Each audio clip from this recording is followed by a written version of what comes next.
Une durée, c'est l'équivalent temporel d'une longueur spatiale. Par exemple, là, je suis devant une longueur spatiale qui fait 50 cm. Je peux dire devant moi, j'ai une longueur de 50 cm. Et je vois tous les points qui constituent cette longueur coexister devant moi. Donc je peux dire, je suis présent à une longueur de 50 cm. Tous les points qui constituent cette longueur sont là. Et on va dire, une durée, c'est la même chose, mais pour l'espace. Pour le temps, pardon. Sauf qu'il y a un truc qui ne va pas. C'est que vous ne pouvez pas coexister en même temps à tous les instants qui font une durée. Voilà. Donc c'est pas du tout la même chose.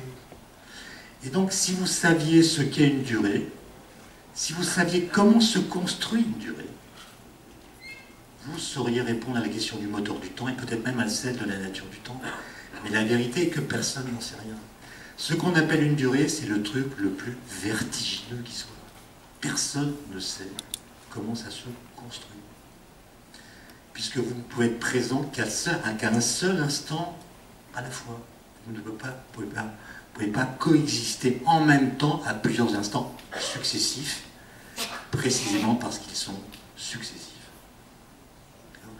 Maintenant, votre question, est-ce qu'on peut quantifier le temps?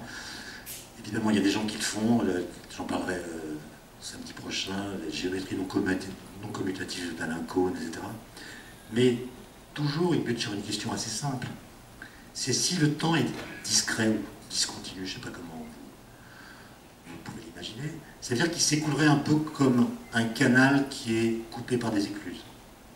Donc l'écluse se remplit, une fois qu'elle est remplie, on la vide, le temps s'écoule. Puis à nouveau, on remplit le temps s'arrête.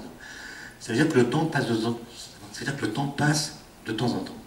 Okay, en gros. Mais la question c'est, pendant combien de temps le temps cesse-t-il de passer quand il est discret? Voilà. Et ça, c'est une question évidemment compliquée, c'est presque des apories logiques. Et ça pose une question encore plus intéressante qui est comment reconnaître dans des équations le temps.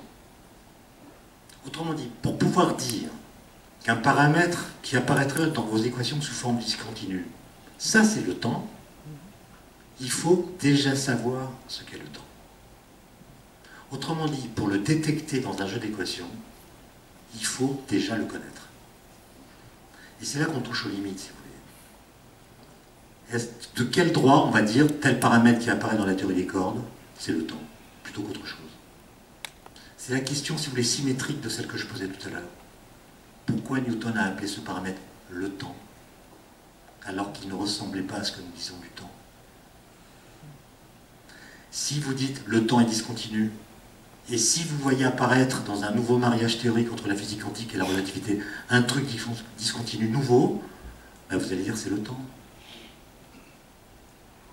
Et là, il y a un problème quand même épineux à résoudre, qui pose la question du lien entre le réel et sa représentation. De quel droit va-t-on dire que telle grandeur ressemble à une autre chose qu'on a conçue par ailleurs et dont le statut se trouve modifié par la nouvelle théorie qu'on nous présente?